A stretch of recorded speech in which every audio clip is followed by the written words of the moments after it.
Ndabashuje mwebwe mugubwa kudukurikirana hano gatanu kandi kuri Karemegezo ukomeze. Uyu munsi tugiye gusengura inkuru yacu, turebe ni iyihe nkuru iri kuvuga ku musore wanyu Tega Shirofu ndetse ukunzwe n'abanyarwanda batari bake ndetse no mu bindi bihugu bigiye bitandukanye. Uyu munsi naje ngo tuyisesengure, tuyisobanure, tumenye ngo ni iki kiri kumubaho. Izo nkuru muri kuva ziri kugenda zicicikana ngo kuri YouTube uwo bita Tega Shirofu yitabye Imana, kwari kugira ngo mbabwire yuko uwo bita Tega Shirofu ni muzima, yuko uwo bita Tega Shirofu byaturutse kugira ngo abanyamakuru bo mu Buhinde batangaza yuko uwo bita Tega Shirofu yapfuye. Kuri TikTok byagiye biri gucika ndetse no kuri YouTube ni benshi babikozeho content bari kumenyekanisha yuko uwo bita Tega Shirofu yitabye Imana.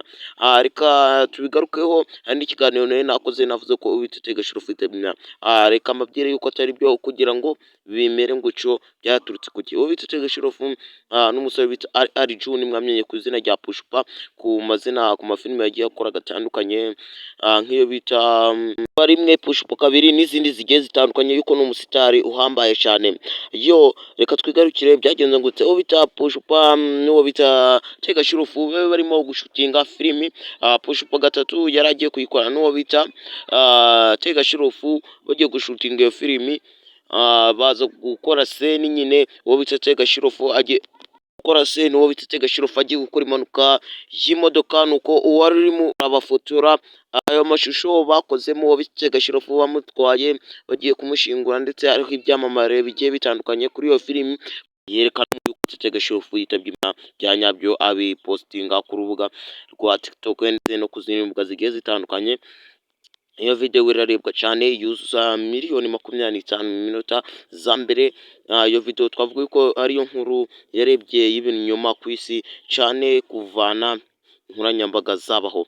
Iyo video nako uwo muntu watangaje iyo video wese bamufunga, kandi uwo bita Tega Shirofu yatangaje yuko iyo filimi yenda no gusohoka muri uyu mwaka wa 2026. Mu gitege azazini Pushupa gatatu azayisohokamo, izaba imeze neza gatanu kandi nyaboneka ndi kujya mbarabure yuko uwo bita Tega Shirofu izizindahe ni muzima kandi mu byitege ni muzima bya danje. Izo nkuru muri kugenda mubona kuri YouTube za pirate, ahubwo umuntu witabye Imana ni se wa Rutike Rushani. Ibyo bintu ndaza kubigarukaho mu kiganiro ndakora, nabyo ndaza kubisesengura tumenye yuko ari byo cyangwa se si byo.